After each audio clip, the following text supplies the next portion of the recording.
অনিল, দীপ আর অরুণ তিন বন্ধু। এদের মধ্যে অরুণ বাকি দুইজনের চাইতে বড়। একই গ্রামে পাশাপাশি থাকার সুবাদে তাদের তিনজনের মধ্যে এই গাঢ় বন্ধুত্ব। তিনজনেই পড়ে ভিন্ন ভিন্ন ক্লাসে।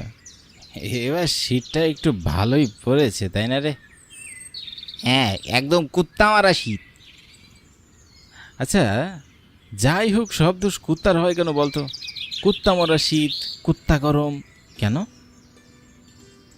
কি জানি ভাই, হ্যাঁ আমি তো তোর মতো ক্লাসের ফার্স্ট বয় না, আমি জানি না, তুই গবেষণা করে বের কর। আমরা এবার গুদাই যাচ্ছি, হুট করে এত ভোর ভোর ডেকে নিয়ে আসলি যে, মায়ের ঘুম ভেঙে আমাকে না পেলে কিন্তু খবর আছে। আরে দূর, বাচ্চা নিয়ে আসলেই যত সমস্যা। আমি মোটেও বাচ্চা নই। আচ্ছা, হয়েছে হয়েছে, শোন, আমরা পুকুর পাড়ে যাচ্ছি ব্যাডমিন্টন খেলতে। সকাল সকাল ঠান্ডা ঠান্ডা আবহাওয়ায় ব্যাডমিন্টন খেলার মজাই আলাদা। তাহলে ব্যাট বের কর। কোথায়? বাকিরা নিয়ে আসবে, আরও দুজন আসছে। আরও মিনিট 15 এভাবে নানান কথা বলতে বলতে পৌঁছে গেল তারা পুকুর পাড়ে।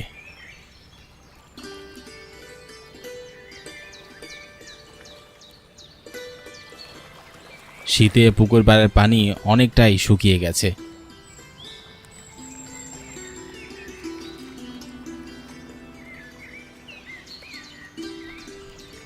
তারা গিয়ে দেখলো কেউই আসেনি। কি ব্যাপার, এখনো তো কেউ এলো না? তাই তো দেখছি, এতক্ষণে তো এসে পড়ার কথা।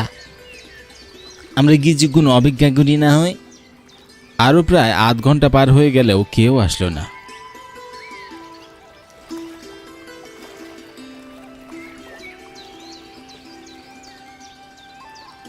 আমি চলে যাই, মা জানতে পারলে আমাকে মেরেই ফেলবে। আর অপেক্ষা করে লাভ নেই, চল বাসায় চল। বাসার দিকে রওনা দিতে যাব, তখনই একটা বয়স্ক লোকের কণ্ঠস্বর আমাদের কানে আসলো। এত জলদি অধৈর্য হলে হবে? আর কিছুক্ষণ অপেক্ষা করো।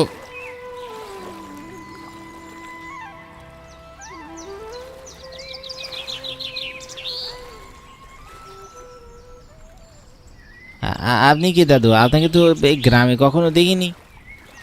এই গ্রামে আগে কখনো আমি আসিনি, তাই দেখনি। কোথায় থাকেন আপনি? আমি যেখানে থাকি সেখানকার ঠিকানা কেউ চিনবে না। ভয় পেও না, আমার দ্বারা তোমাদের কোনো ক্ষতি হবে না, বরং উপকারী হবে। উপকার? কি উপকার? গুপ্তধনের সন্ধান দিতে পারি আমি তোমাদের। যা, সে আবার হয় নাকি? অবশ্যই হয় বাছা। আগের দিনের ধনী জমিদার অনেকেই তাদের গচ্ছিত ধন সম্পত্তি বাক্সে ভরে লুকিয়ে রাখত, আর সেটাই এখন গুপ্তধন। এখনো অনেক গুপ্তধনই এখানে সেখানে ছড়িয়ে ছিটিয়ে আছে, যার খোঁজ খবর সবার কাছে নেই। তুমি সব গুপ্তধনের খবর জানো? বয়স্ক লোকটি মৃদু হাসলো। তিনজন বৃদ্ধ লোকটির কথা পুরোপুরি বিশ্বাস করতে পারছে না, তবু কেমন যেন একটা রোমাঞ্চকর অনুভূতি হচ্ছে তাদের মধ্যে। এজন্য আগ্রহ নিয়ে তার কথা তারা শুনছে। না, সব গুপ্তধনের খবর তো জানি না, তবে এইখানে পুকুরের তলায় থাকা গুপ্তধনের খোঁজ অবশ্যই দিতে পারবো। কিন্তু আপনি আমাদের সেই গুপ্তধনের খোঁজ কেন দেবেন? তাতে আপনার লাভ কি? সেটা না হয় পরেই জানতে পারবে। তাহলে জলদি জলদি আমাদের সেই গুপ্তধনের খোঁজটা দিন, আমরা সেটা উদ্ধার করব। দিব, তার আগে তোমাদের তিনজনকে আলাদা আলাদা করে 3টি ধাঁধা ধরা হবে। যদি সেগুলো সঠিক উত্তর দিতে পারো তবেই তোমরা সেই গুপ্তধনের খোঁজ পাবে। একজনের ধাঁধার উত্তর আরেকজন দিতে পারবে না। এই লোকটি পাগল নয় তো? আরে হতে পারে, তবে তার বেশভূষাতে কেমন আগের দিনের মানুষের মতো লাগছে না? হতে পারে, তবে আমার তো বেশ এক্সাইটিং লাগছে রে, দেখি না কি হয়। আচ্ছা ঠিক আছে, চল। তবে তোমরা কি ঠিক করলে খেলবে এই খেলা? যদিও তোমরা ব্যাডমিন্টন খেলতে এসেছিলে, কিন্তু ব্যাডমিন্টন খেলার চাইতেও এটা কিন্তু কম মজার নয়। কিন্তু তুমি কি করে জানলে আমরা ব্যাডমিন্টন খেলতে এসেছিলাম? আমাদের কাছে ব্যাডমিন্টন খেলার তো কক ব্যাটটাও নেই। আমি আরও কিছু জানি যা তোমরা জানো না। তোমাদের আমি সবার চাইতে বেশি ভালোভাবে চিনি। কিন্তু আমরা ধাঁধার সঠিক উত্তর পারলে তো গুপ্তধন পাবো নাকি? কিন্তু যদি না পারি তখন কি হবে? তোমরা অদৃশ্য হয়ে যাবে, কেউ আর কোনোদিন তোমাদের খোঁজ পাবে না। তোমাদের আমার রাজ্যে নিয়ে যাব। তিনজনের মুখে বিদ্রুপের হাসি দেখা দিল। তাদের দেখে বোঝা যাচ্ছে তারা কেউ কথাটা বিশ্বাস করছে না, তবুও তারা রাজি হলো। হ্যাঁ ঠিক আছে, আমরা রাজি। তবে শুরু করি। আমার প্রথম ধাঁধা অরুণের জন্য। অগত্যা, এমন একটা জিনিসের নাম বলো যেটা কাটলে বড় হয়। কাটলে তো সব জিনিসই ছোট হয়, কাটলে বড় হয় এমন জিনিস কি হতে পারে? হঠাৎ তার চোখে পড়ল সামনে থাকা পুকুরের দিকে। আরে আরে, পুকুরই তো কাটা হয়, আর সেটা কাটলেই তো বড় হয়। সে ঝটপট উত্তর দিল, এই পুকুর কাটলে বড় হয়। বেশ, এবার পরের ধাঁধা অনিলের জন্য। হ্যাঁ ঠিক আছে। এমন একটা জিনিসের নাম বলো যেটার হাত পা নেই, তবু সেটা চলে, আর সেটা না থাকলে মানুষ অনাহারে মরে। আরে এটা তো খুব সহজ, টাকা। টাকার হাত পা নেই, তবু সেটা চলে, আর টাকার অভাবে মানুষ দিনের পর দিন না খেয়ে মরে, ফলে অনাহারে মরে। খুব ভালো, তুমিও সঠিক জবাব দিয়েছ। এবার শেষ ধাঁধা দীপকে। জি বলুন। কোন মাসে 28 দিন থাকে? দীপ মুখ ফুসকে বলতে নিয়েছিল ফেব্রুয়ারি মাসে, কিন্তু বলার আগে একটু থামলো। আসলেই কি প্রশ্নটা এত সহজ? সব মাসেই কমপক্ষে 28 দিন করে থাকে। তিনজনই এই ঘটনা নিজের চোখে দেখে হা হয়ে গেল।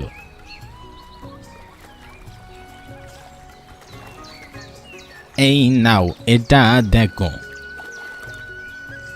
অরুণ ভয়ে ভয়ে বক্সটা নিল। তিনজনই এখন বিশ্বাস করতে শুরু করেছে তাদের সামনে দাঁড়ানো লোকটি কোনো পাগল ব্যক্তি না। তারা যদি ভুল উত্তর দিত তাহলে সত্যি হয়তো তারা অদৃশ্য হয়ে যেত, বা লোকটি তার সাথে তাদের নিয়ে যেত।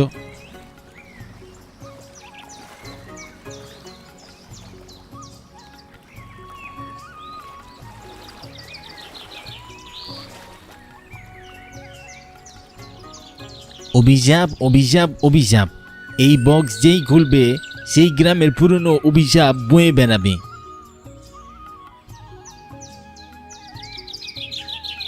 এই গ্রামে পুরনো অভিশাপ? কি সেই অভিশাপ? এটা নিয়ে আমাদের কুশল দাদু বলতে পারবে। এই গ্রামের সবচেয়ে বয়স্ক ব্যক্তি তিনিই বলতে পারবেন কি সেই অভিশাপ।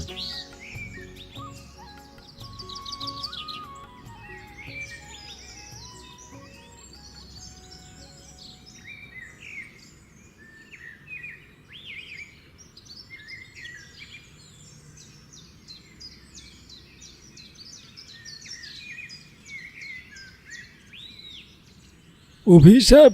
সে তো অনেক পুরনো কথা রে, সব কি আর মনে আছে?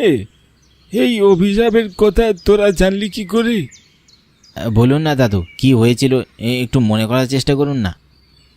অনেক কাল আগে এক জমিদার ছিল, ধন সম্পত্তির প্রতি তার অগাধ লোভ। একদিন জমিদার মশাই ঠিক করলেন তার সব ধন সম্পত্তি রক্ষার জন্যে এক যজ্ঞ ঠিক করলেন। যোগ কি কুশল দাদু? বিশাল ধনরাশি থেকে রাখার জন্যে মাটির নিচে ঘরে একটা বাচ্চা ছেলেকে রাখা হয়। সেই বাচ্চা সেখানেই মারা যায়, কঙ্কাল হয়ে পড়ে থাকে ধন সম্পত্তির সাথে। এটা মানা হতো সেই বাচ্চা ছেলের আত্মা সেই সম্পত্তিকে পাহারা দেয়। তারপর কি হলো? জমিদার মশাই পেলেন জক? হ্যাঁ, এক বাচ্চা ছেলেকে আটকে রাখা হলো সেই ধন সম্পত্তির সাথে। বিষয়টা অনেক দিন যাবৎ চাপা পড়ে থাকলেও কি করে যেন সেটা পুরো গ্রামে ছড়িয়ে পড়ে। গ্রামবাসীরা কিছু করেনি? গ্রামবাসীদের রাগ গিয়ে পড়লো জমিদারের উপর। গণপিটুনিতে মারা পড়লেন জমিদার।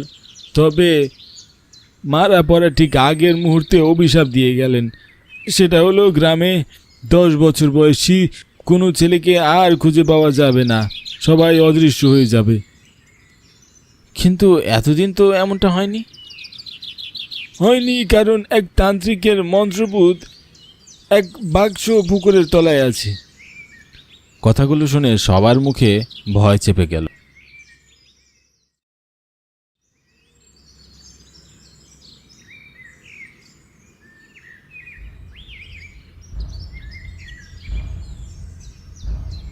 এই অনিল, উঠ, জলদি উঠ এখন।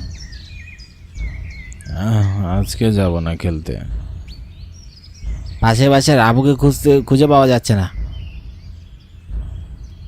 কি? কখন কখন থেকে? কাল সন্ধ্যে থেকে নাকি পাওয়া যাচ্ছে না, আমি আজ সকালে জানতে পারলাম। হাবুর বয়স কত রে?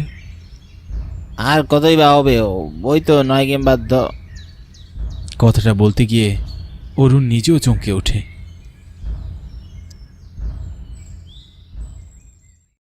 জমিদার রঞ্জন কুমারের জমি জমার পরিমাণ ঠিক কত তা তিনি নিজেও হয়তো ঠিকভাবে বলতে পারবেন না। বিলাসবহুল জীবনযাপন তার। বাড়িতে 7-8 জন কাজের লোক তার। সংসারে তার পত্নী আমিনা আর একমাত্র কন্যা পুবালি। বলছি এবার তো মেয়ের জন্য পাত্র দেখতে হবে। এই গায়ের অন্য কোনো মেয়ের এত বয়স অবধি কুমারী থাকে না। মেয়েটা তো এবার বিয়ে দিতে হবে। অনেক বয়স কোথায় হলো, সবে তো 14 কিংবা 15। 14 থেকে 15 নয় মশাই, আপনার মেয়ের বয়স 22। এমনই হয়, বুঝলে তো, এমনই হয়। মেয়ের বয়স বাবার চোখে পড়ে না, নজরেই আসে না। 22? সত্যি বলছো গিন্নি? এই না সেদিন মেয়ের অন্নপ্রাশন হয়ে গেল। আপনার মেয়ের বয়স আপনার নজরেই পড়ে না। সেটা আজ থেকে আরো 22 বছর আগের ঘটনা। এখন এসব কথা রাখো তো, মেয়ের জন্য পাত্র দেখো। মেয়ে আমার রূপে গুণে সরস্বতী। এমন মেয়ের যোগ্য পাত্র খুঁজে পাওয়া 4টিখানি কথা নয়। না গিন্নি, বিয়ে করে আমার মেয়ে পরের ঘরে চলে যাবে, এটা আমি সহ্য করতে পারবো না। আমার মেয়ে আমার কাছেই থাকবে। দেখো দেখো, অবুঝের মতো কথা বললে হবে? মেয়ে কি আজীবন ঘরে রাখার জিনিস? মেয়ে তো পরের ঘরে বিদায় দিতেই হবে। এইখানে কিসের অভাব? ও এখানে কেন থাকবে না? পরের ঘরে কেন থাকতে যাবে? তোমার কি মনে হয় আমার বাবার ঘরে কি অভাব ছিল? তা দেখে বাবা আমাকে তোমার ঘরে পাঠিয়েছে? আমি কি তাই বললাম নাকি? আমার মেয়ে আমার কাছে থাকবে, ব্যাস।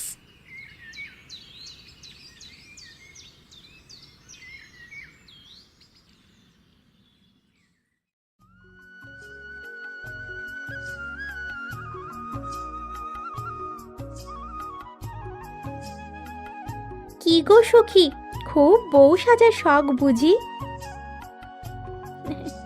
হ্যাঁ গো সখী, বউ সাজলে আমাকে যে কেমন লাগবে বলো তো? তুমি তো এমনিতেই সুন্দরী, বউ সাজলেই একদম পরীর মতো দেখাবে। হ্যাঁ, তুই যা বলছিস একটু বাড়িয়েই বলছিস। যা, একদম বাড়িয়ে বলছি না। এই রাজ্যের তো কত যুবক তোর প্রেমে হুমড়ি খেয়ে পড়ে আছে। আমার ইচ্ছা কোনো এক রাজার কুমার পক্ষীরাজ ঘোড়ায় চেপে আমাকে নিতে আসবে। আমি বউ সেজে থাকবো, সুন্দর একটা সংসার হবে আমার। আমার ছোট ছোট 4-5টা ছেলে মেয়ে হবে। তারপরে তাদের ঘরে আরো ছেলে মেয়ে হবে। তুই নানি হবি। একদম রে, একদম। কথা থামিয়ে পুবালি ভ্রু কুচকে মোহনার দিকে তাকালো। বুঝতে পারলো মোহনা মজা নিচ্ছে। তুই মজা নিচ্ছিস না?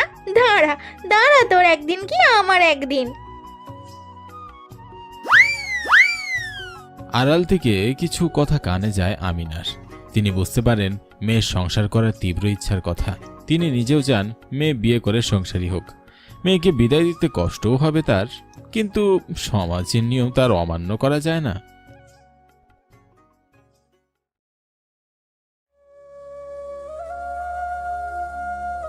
কিছু ভাবছেন? মেয়েটার ঘরের পালঙ্কটার অনেক বয়স হলো, ওই ঘরের পালঙ্কটা এবার পাল্টাতে হবে, পুরনো হয়ে গেছে।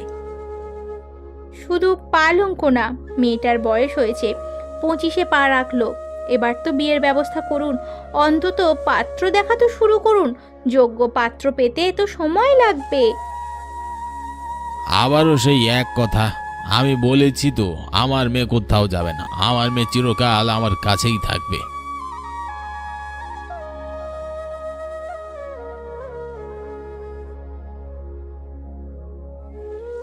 আমার মেয়েকে আমি চিরকাল আমার কাছেই রেখে দেব।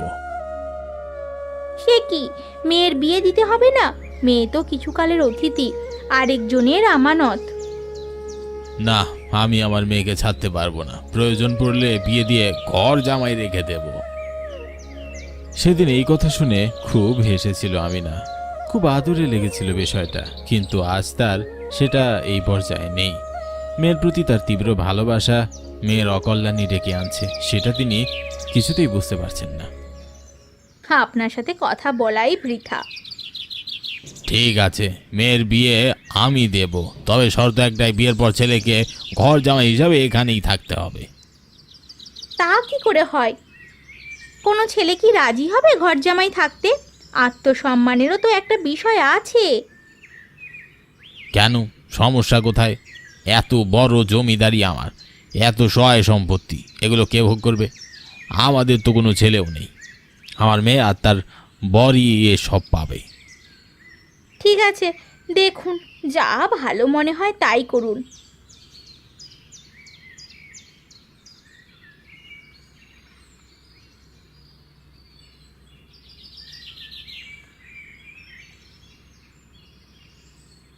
তুই কি শুনেছিস? জমিদার মশাই কি ঠিক করেছেন? হ্যাঁ শুনেছি, আমার জন্য পাত্র খোঁজা হচ্ছে। শর্ত একটাই, পাত্রকে ঘর জামাই হিসাবে এখানে থাকতে হবে। কিন্তু কোনো ছেলে কি পাওয়া যাবে যে কিনা ঘর জামাই হিসেবে থাকতে রাজি হবে? জানি না রে, আর রাজি হলেও বা কি? সে তো রাজি হবে বাবার এই সহায় সম্পত্তির লোভেই। আমাকে কি আর ভালোবাসবে? আমাকে তো ভালোবাসবে না। জমিদার মশাইকে বুঝিয়ে বল না তুই। বাবা আমার প্রতি ভালোবাসা সবসময় অন্ধ হয়ে গেছে রে। বাবাকে বুঝানো আমার পক্ষে সম্ভব নয়। আমিও বাবাকে খুব ভালোবাসি, আমার বাবাকে কষ্ট দিতে পারবো না আমি। তাই বলে নিজের করে পাওয়া একটা সংসারের স্বপ্ন এভাবে নষ্ট করে দিবি? কিছু বলবি না? তোর কপালে হয়তো সংসারই নেই রে। সেসব বাদ দে, তোর বাচ্চাটা কেমন আছে বল? কত বছর যেন হলো ওর? এই তো সবে 2 বছরে পা রাখলো। ওকে নিয়ে আসলি না কেন? ওর দাদির সাথে ছিল, আমি ভাবলাম তোর সাথে একটু দেখা করে আসি। তুই কখনো তোর ছেলেকে আমার সামনে আনিসনি। তুই কি ভাবিস আমি তোর সাজানো সংসার দেখে দীর্ঘ নিঃশ্বাস ফেলবো, কষ্ট পাবো? এ মা, ছি ছি ছি ছি, এ এমনটা মোটেও নয়। আমি কালকেই ওকে তোর কাছে নিয়ে আসবো। এভাবে আরও 2 বছর কেটে গেল। জমিদার বাড়িতে স্বয়ম্বর সভার আয়োজন করা হয়েছে।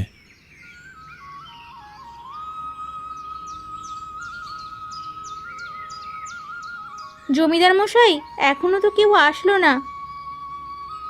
আসবে গিন্নি, চিন্তা করো না। কেটে গেল আরও কিছুক্ষণ। পুবালিও অপেক্ষা করছে কেউ আসবে বলে, অথচ কেউ আসলো না। হতাশায় মুখ ছেয়ে গেল পুবালির। অনেক পাত্রই পুবালির সৌন্দর্যের জন্য বিয়ে করতে আগ্রহী হলেও শর্তের জন্য কেউ আসলো না। তবে কি সত্যি তার সংসার করা হবে না? মোহনার কথাই কি সত্যি হবে? আপনি আপনার গো ত্যাগ করেন জমিদার মশাই। আপনি আপনার মেয়ের জীবন নষ্ট করে দিচ্ছেন নিজের হাতেই। আমি নষ্ট করছি? আমি আমার মেয়েকে ভালোবাসি। আপনার কি মনে হয় আমি আমার মেয়েকে ভালোবাসি না? বাসি, খুব বেশি ভালোবাসি। তবে ভালোবাসার দোহাই দিয়ে তার জীবন নষ্ট করতে পারবো না। রঞ্জনের মুখে হতাশার ছাপ পড়ল। এবার যেন সত্যি অপরাধবোধ ঘিরে ধরল তাকে। তিনি বললেন, তুমি ঠিকই বলেছ গিন্নি, আমি ঠিক করিনি। আমার মেয়ে তো সত্যি আরেকজনের আমানত। মেয়েকে যে পরের ঘরে দিতেই হবে। এবার পূর্বালীকে বিয়ে করলে জামাই ঘরে থাকতে হবে এমন শর্ত তুলে দিন। ঠিক আছে, তাই হবে। এবার আর কোনো শর্ত রইল না। আবার স্বয়ম্বর সভার আয়োজন করা হলো, কিন্তু এবার পাশে বসা জমিদারের কন্যা পূবালীর রূপ আগের মতো সুন্দর ছিল না। চিন্তায় হতাশায় খাওয়া দাওয়া ঠিকভাবে না করার জন্যে তার চোখের নিচে কালি পড়েছে, মুখে ব্রণ। এবার যে কজন পাত্র এসেছিল তারা কেউই পূবালীকে বিয়ে করতে আগ্রহী হলো না।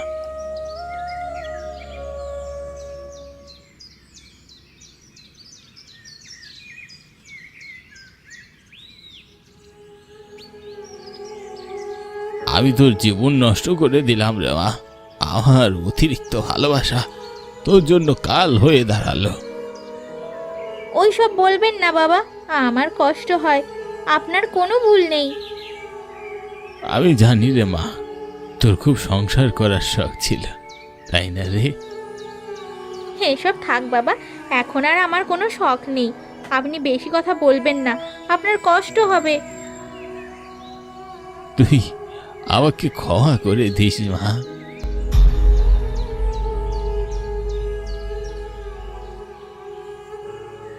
অস্পষ্ট ধীর কণ্ঠে পূবালী বলে, আমি আপনাকে ক্ষমা করতে পারবো না বাবা, ক্ষমা করতে পারবো না।